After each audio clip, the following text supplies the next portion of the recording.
Son las 10 de la noche y es la hora de opinar. Hoy con Gerardo Esquivel, Francisco Guerrero y Salomón Chertoriski vamos a continuar debatiendo nuestro tema de la semana.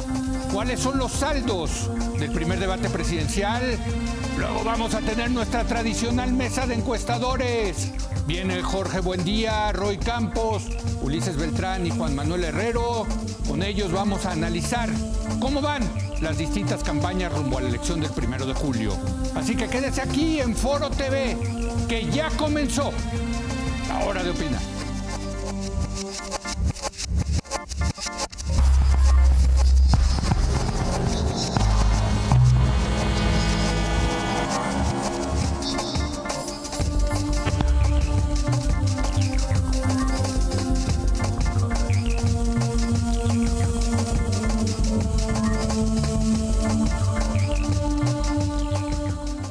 Muy buenas noches. Hoy vamos a continuar discutiendo nuestro tema de la semana. En esta ocasión, ¿cuáles son los saldos del debate presidencial que se llevó a cabo el domingo pasado? Y para analizar este tema está con nosotros, como todos los miércoles, Gerardo Esquivel. Gerardo, muy buenas noches. Leo, buenas noches. Francisco Paco Guerrero. Paco, ¿cómo estás? Un gusto, buenas noches. Y en esta ocasión me da un enorme gusto saludar a Salomón Chertoriski. Él viene representando a la campaña de Ricardo Anaya. Salo, ¿cómo estás? Muy Leo, buenas noches. encantado de estar. estar. No venías, mano. Pues es que a mí me invitan a las propuestas, ¿no? A la guerra. No, bueno, pero también le tienes que entrar a No, esto. bueno, yo feliz de estar con Paco y con Pero Gerardo. hoy te vamos a tratar muy bien, porque es no, tu primera güey. mesa, vas a ver. Mira. Pues Gerardo es juez y parte aquí. Pues también, ¿no? Y Paco también. Pero me da ¿no? gusto porque bueno, es quizá pues la primera Paco mesa. viene representando a la campaña de Mid y Sí, Gerardo claro. a la campaña Pero de es- López pero es Obrador. Leo. Todos Así somos que juez y parte aquí. Me parece Es la muy primera bien. mesa donde genuinamente estamos tres personas que están vinculadas con la campaña. ¿por qué lo dices, Paco? No, nomás digo como un dato cultural, ¿no? Como dato cultural. Paco, hasta cuando no viene Denise se anda metiendo con... No, saludos a Denise. No, yo peace and love, como dice el clásico, peace and love. I'm love. Así es, peace and I'm love. love. Vamos a empezar contigo, con el invitado de esta noche. ¿Cómo viste el debate? ¿Cuáles son los saldos? Bueno, mira, me pareció muy bien. Sí. Creo que hay que agradecer que tuvimos un formato que sí permitió más intercambio. Desde luego. Pues por supuesto que hubo golpes, hubo jugueteo, hubo fuerza, porque de eso se tratan un Desde poco luego. los de contrastar carácter, de contrastar formas, de contrastar las fuerzas, en fin. Pero también hubo propuestas. Se dijeron propuestas y se intentó tener contraste en las propias propuestas. Y pues bueno, pues lo tengo que decir con toda claridad. He estado analizando los resultados que se han publicado, lo que se ha comentado, lo que los diarios han estado diciendo, lo que se ha escrito. Y pues yo creo que Ricardo Anaya hizo un estupendo papel que mostró su carácter, que mostró su contundencia en el diálogo. Y pues nosotros a partir de ahí lo que escucho de la gente, pues muy animados, con fuerza redoblada, para salir los 60 días que siguen con todas ganas. Fue, yo creo, Salo, el lanzamiento de Ricardo Anaya. Tú sabes, yo hasta lo escribí, a mí me parecía que había sido muy decepcionante los primeros días de la campaña de Ricardo Anaya. Había pasado sin pena ni gloria, la verdad. Mira, fueron días muy difíciles, vaya, cuando tienes pues al Estado de frente, es muy difícil salir Lo tienes de frente, a la mira. propuesta. Con Paco, no. Yo no soy el Estado. No, yo trabajo en una campaña, exacto, nada más. no, exconsejero de la OEA. Pero Sí. trabaja en la campaña La del verdad es candidato de Estado. que fue muy lamentable, Sí. muy doloroso, que en lugar de que estemos en un espacio donde se proponga y lo que se contraste sean las ideas, los diálogos se hayan ido a otra cosa. Y en efecto, Leo, O sea, sí desequilibraron entonces bueno, Anaya. pues cuando estás todo el tiempo teniendo que salir a aclarar calumnias, Sí. pues por supuesto que hay un desgaste. Pero en ese sentido creo de verdad que sí, que el debate con 25 millones de personas viéndolo, ya sea por televisión o en internet, los ratings, pues creo que sí es un espacio para que la gente pueda ver, pueda medir, pueda sentir, porque pues, las elecciones no son nada más racionales, son también de emociones, pues que puedan ver quién tiene el carácter, quién tiene la fuerza, la firmeza, la claridad y las propuestas para poder gobernar este país, que pues es lo que nos estamos jugando. Gerardo, mucha gente dice que la gran imagen de este evento fue la salida de López Obrador enojado, melancólico, en fin. ¿Se enojó López Obrador? No, de hecho yo me parece, no sé por qué, de dónde sacas eso, con quién hablas. Porque... No, aquí lo dijo Rubén Aguilar, lo mencionamos el otro día. Una visión sesgada. Salió un video muy simpático, de hecho, cómo a su salida lo abordan el equipo que estaba haciendo la filmación, todos lo rodean y se toman una foto con él y él iba muy contento. Yo, esa lectura de que salió molesto, enojado, me parece completamente... ¿Pero no lo viste molesto, enojado durante cuando le echaron un montón, digamos? Bueno, pues supongo que sí, es incómodo en general cuando tú recibes ese tipo de cuestionamientos y ataques. Pues es normal, también es parte del juego democrático, como ya decía Salomón. Pero no me pareció verlo así. Aquí te hemos echado un montón y... Sí, bueno, y así es. Uno aguanta vara y pues así es. Digo, pero no, yo no lo vi mal y no me parece que su salida, insisto. Digo, me gusta mucho ese video porque es muy espontánea la actitud del equipo. No lo vi yo. Es un video muy bonito. Todos salen y se toman una foto junto con él y él está muy contento, de hecho. Pero bueno, más allá de eso, yo lo que diría del debate, me gustó el formato, creo mejor que otros. Me gustó mucho, y eso creo que hay que señalarlo, el papel de los conductores. Creo que hicieron muy buenas preguntas, los tres, Denise Merker, Azucena Oresti y Sergio Sarmiento. Creo que estuvieron muy en su papel, hicieron buenas preguntas, incisivos, preguntando lo que mucha gente querría saber. Entonces me parece que estuvo bien. En términos del saldo del debate, yo... digamos, quizá cada quien ve lo que quiere ver, como siempre ocurre, y es parte del tema de los debates, ¿no? Hay toda una literatura que dice que en realidad los debates por eso no influyen mucho. Pero es importante para los indecisos y los que no han tomado una, digamos, los que todavía están sujetos a cambiar su voto. Que es una fracción relativamente pequeña de la población. Y luego los que ya decidieron su voto, pero que es una decisión relativamente frágil, digamos, ¿no? Entonces, sí hay un margen ahí para cambiar, y lo reconozco, pero en general...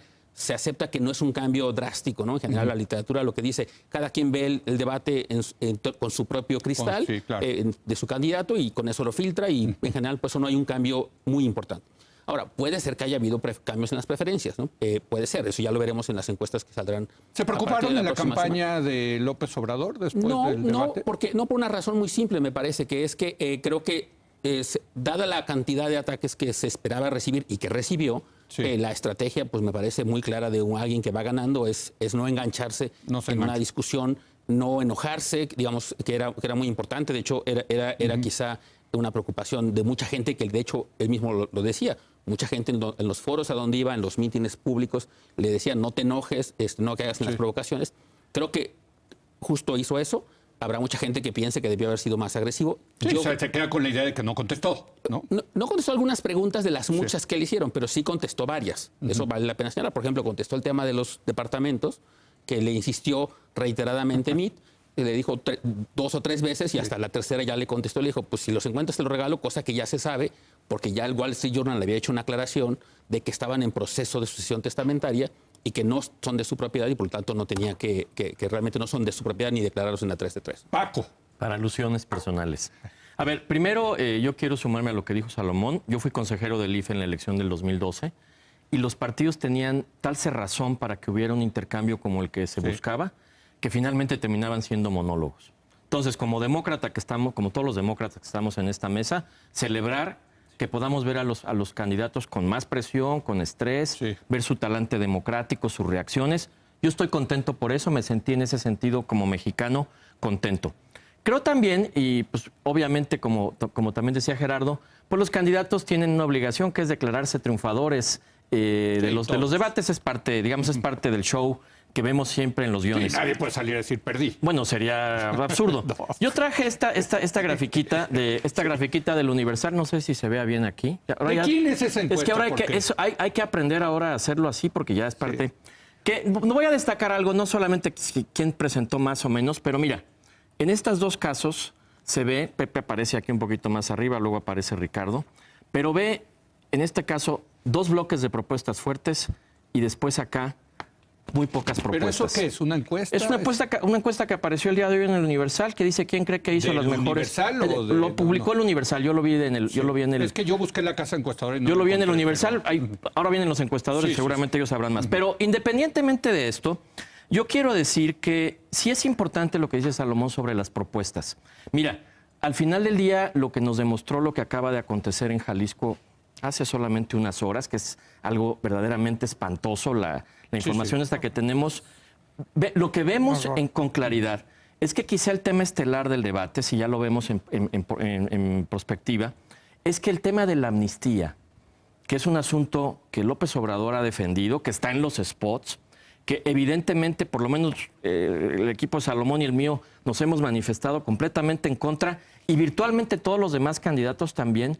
Tengo la impresión de que Andrés Manuel no logró comunicar precisamente a qué se refiere.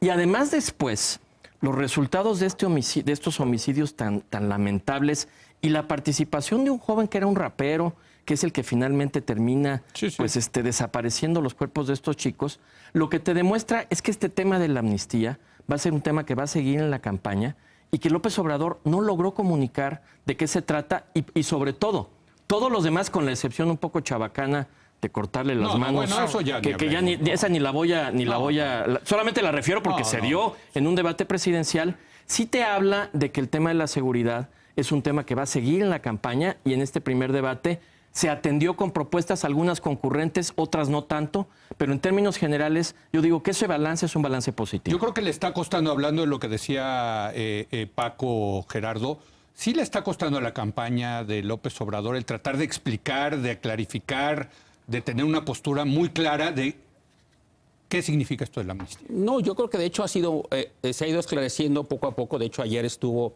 justo en el Colegio de México como parte de una ronda de actividades. Pero ya le toca, digamos, a ustedes, digamos, a los voceros de la campaña. Pero sí quiero hacer una diferencia muy importante. López Obrador no ha podido. Es que sí quiero hacer una diferencia muy importante porque quien habló ayer fue Alfonso Durazo. Correcto. Y quien habló hoy, escribió un artículo, de hecho, Olga Sánchez Cordero, no son voceros. Sí. Son gente que López Obrador ha propuesto, de hecho, como gente que formaría parte de su gabinete y que serían, de hecho, quienes se encargarían de implementar esto, en caso de que fuese electo. Pero hoy actúan como voceros, diga. No, bueno, sí, pero también son como potenciales funcionarios que se harían cargo de esto. Y en ese sentido son, quizá me parece, quienes tienen que tener los detalles específicos de cómo se implementaría. Ahora, además quiero señalar muy puntualmente lo que es la amnistía, como lo señaló Olga Sánchez Cordero y como lo señaló Alfonso Durazo, que es una propuesta, que eso es importante decirlo, porque se discute aquí casi como si fuera la propuesta de López Obrador. Es una propuesta de discusión en donde lo que se busca es justamente más bien, justo por el caso de Jalisco, cambiar las condiciones, cambiar la lógica de la guerra, cambiar la lógica y buscar un proceso de reconciliación nacional. ¿Y cómo ocurriría eso? Bueno, en primer lugar, buscando formas o mecanismos en los cuales se pudiese identificar personas que potencialmente hoy en día están en la cárcel por distintas razones, grupos sociales, por ejemplo, campesinos que, dado de su circunstancia socioeconómica, han formado parte de la producción de cultivos que eventualmente se traducen en droga, jóvenes que son halcones, pero que su única responsabilidad ha sido esa. En fin, una serie de cosas que permita incluso focalizar mejor los recursos económicos, policíacos, todos los recursos humanos que uno pueda tener al combate realmente de los que están cometiendo los crímenes que afectan a la sociedad. ¿Te suena eso, Salud? Mira, porque eso me parece muy importante. Y ahí se dijo una mentira muy flagrante de parte de Anaya cuando dijo que procesos de amnistía anteriores habían aumentado la violencia. Y habló del caso de El Salvador y de Colombia. Y hoy salió una nota de Verificado que se dedica justo a este análisis de las notas y dijo, no es así. En ambos casos, después de que se dieron los pactos, bajó la violencia y no fue sino hasta que se acabó la tregua, en ambos casos, que se reinició la violencia. Eso es muy importante porque la idea es pacificar al país. Digo, ahí yo creo que hay que ir por partes. Hay que explicar que amnistía significa perdón. Y cuando empiezas a escuchar por ejemplo, el tema de los campesinos no tiene nada que ver el campesino que siembra amapola con esto de la amnistía, porque se habla del perdón a los criminales como una fórmula para disminuir la violencia. Hay que entender que la preocupación que existe en nuestro país son las más de 200,000 personas que han perdido la vida, son las casi 40,000 personas desaparecidas. Ese es el horror que se está viviendo el país. Entonces, el tema central está en cómo recuperamos la paz y cómo la sensación de miedo que uno siente para salir a la calle, que se siente en muchas regiones del país, va a disminuir. ¿Y cómo va a disminuir la violencia? Y ahí la pregunta es, ¿cuál es la estrategia o cómo se corrige la estrategia que ha fallado para poder verdaderamente... Pero ¿no te suena esto de la amnistía a ciertos personajes perdón a los criminales? ¿No? Por ejemplo, en efecto, hoy uno de los textos que menciona Gerardo, lo estaba viendo y decía los jóvenes. A ver, joven es también el muchacho que sabemos que hizo lo que hizo, disolvió los cuerpos de 3 jóvenes cineastas en Jalisco. Perdón, a él le vamos a dar un perdón. Hay reglas claro que no. Para la amnistía, Pero hay que tener mucho cuidado. Yo digo, Leo, vamos a las propuestas propuestas con claridad. Sí. Una. Bueno, es que la amnistía es una propuesta de López Obrador. Y ya se debatió. Y que dicen creo, esto sí es diferente. Y vamos a meternos... Y por eso hay que precisar que no implica el perdón a los que asesinan, a los que descuartizan, etcétera. No se dijo así, se ha hecho, no. Y no se ha explicado así. No, se ha explicado perfectamente. A ver, deja que acabe. Yo nada más. Yo quiero ir a las propuestas. Sí. Que son las que mencionó Ricardo Anaya. Creo que esas propuestas dejaron con claridad que hay un plan perfectamente establecido de cómo disminuir la violencia.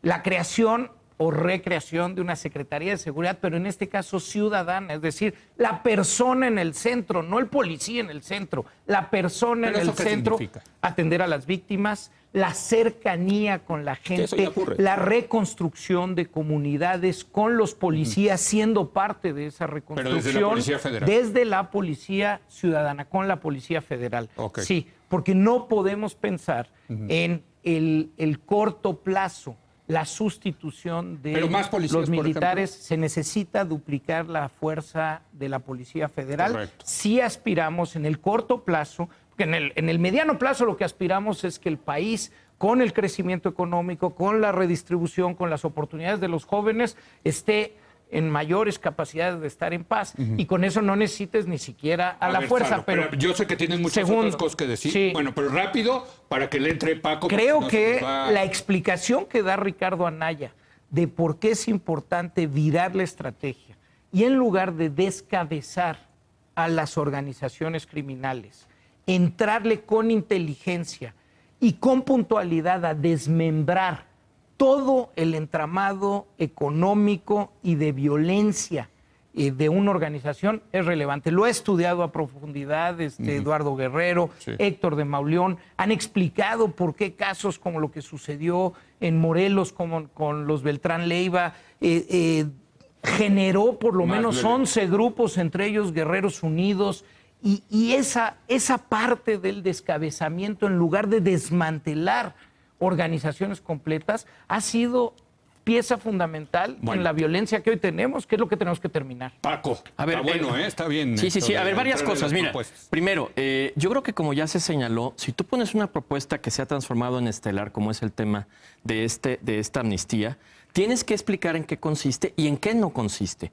¿Qué vemos de facto que es lo que tiene preocupado a muchas personas? Tienes ya como candidatos a Mireles, tienes candidata a Nestora, tienes un perdón de facto para la coordinadora y todos sus desmanes. Tienes también un perdón político para el SME, Napoleón Gómez Urrutia, y me podría ir en una lista muy larga. Yo le llamaría a eso una suerte de amnistía política de facto de grupos que están asociados con Andrés Manuel López Obrador y que eso es algo que es evidente. Segundo, perdón, Paco, también ha dicho que hacia adelante los va a amnistiar a los corruptos de este gobierno. Pues no debería amnistiar a ningún corrupto. Bueno, yo no quiero que amnistíen a ningún corrupto. También ha dicho eso. Que ningún corrupto tenga ningún corrupto tenga amnistía. De mi parte, por mi parte, yo no defiendo a ningún corrupto. Ahorita te toca, Gerardo. Pero un segundito. Sigo elaborando. Sí.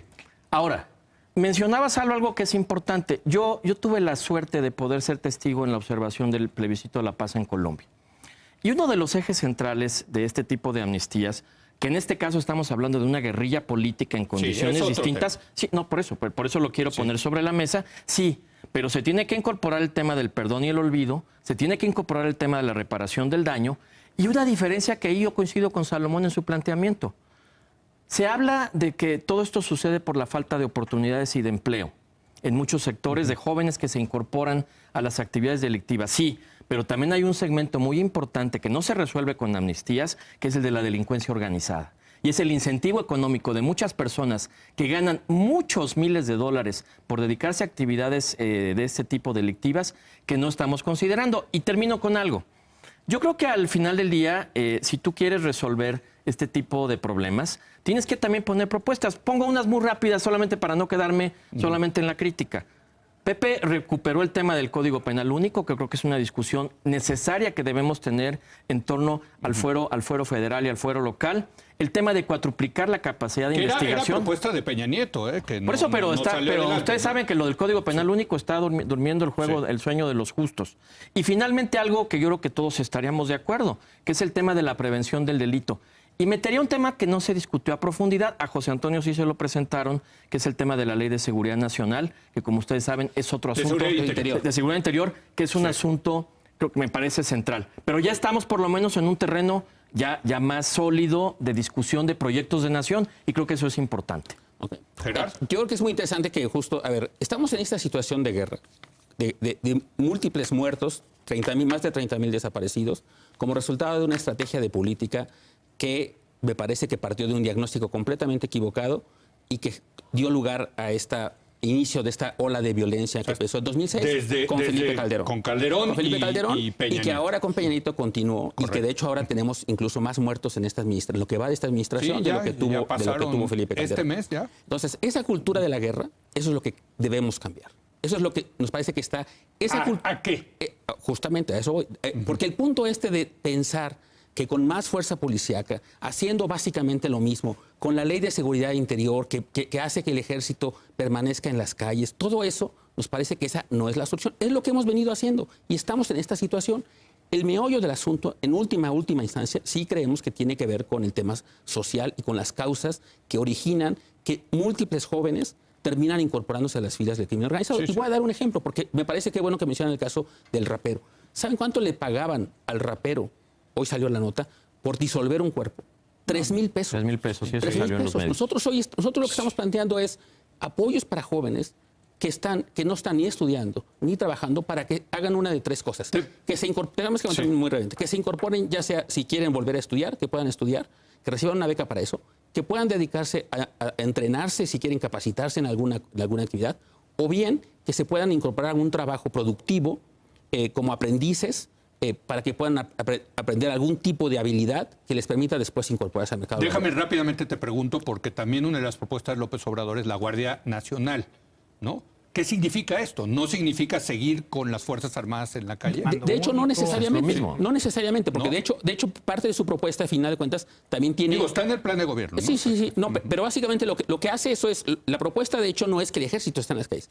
Que gente que estuvo en el ejército pase a formar parte de un cuerpo distinto, que está en la Constitución, y que de esa manera pueda hacerse esas otras cosas que tienen que seguir haciéndose de cualquier manera. Ese es un error en sí mismo. No, porque es distinto a mantener al ejército en las calles, en el que es lo que propone la ley de seguridad a interior. Alguien a quien tú ya entrenaste para ser un militar, con el entrenamiento y con la razón que tiene el ejército, en ese momento él está entrenado para hacer una actividad que es el último recurso. Pero aquí lo que necesitamos es entrenar nuevos muchachos jóvenes con licenciatura que puedan ser parte de una fuerza con dignidad. Claro. ¿Anaya sacaría el ejército y la marina de las calles? Lo ha dicho con toda precisión. Lo regresaría a sus cuarteles. El objetivo es en el tiempo sustituir donde sea necesario ello, porque pues sí, por supuesto, yo coincido que en el mediano plazo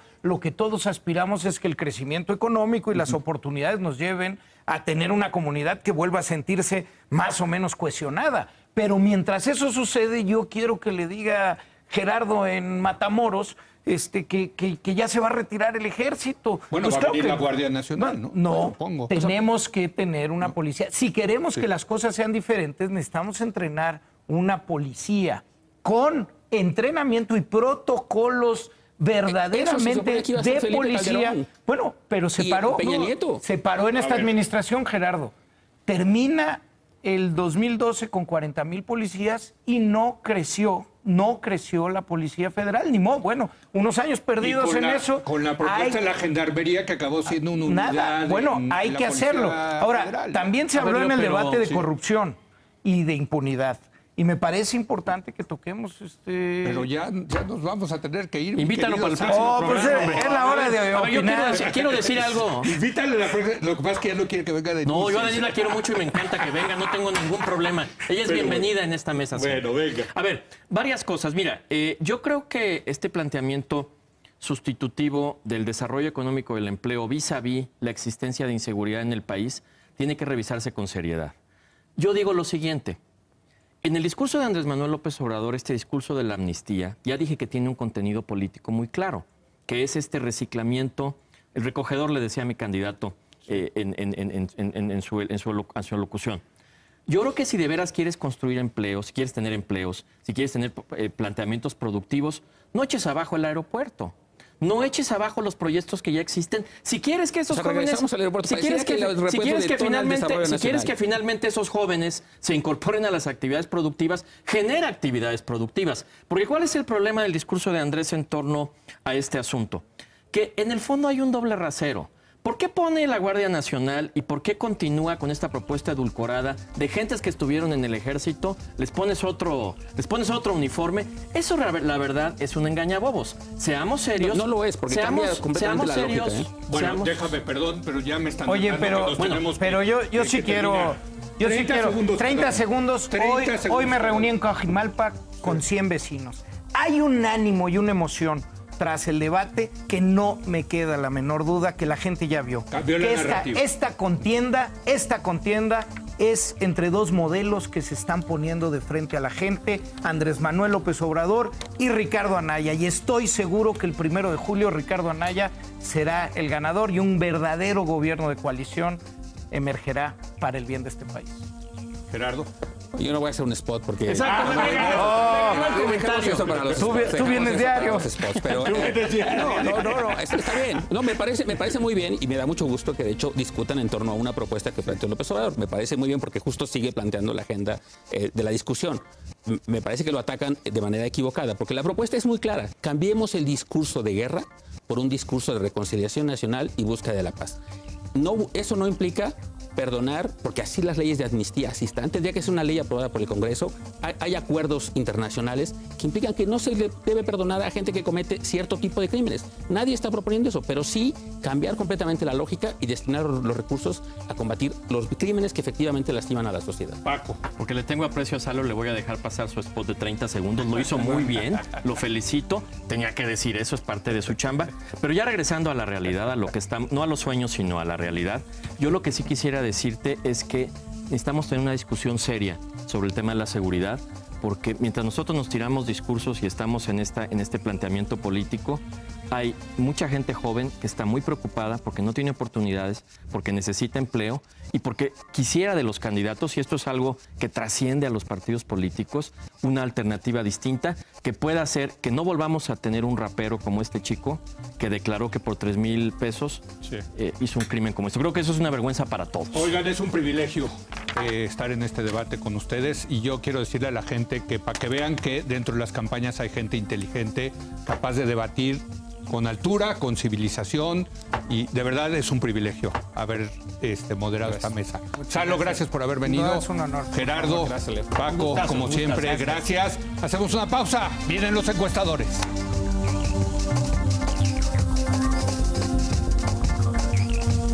Este sábado en Creadores Universitarios, los llevamos a conocer la Clínica de Atención Integral a Adicciones de la UNAM.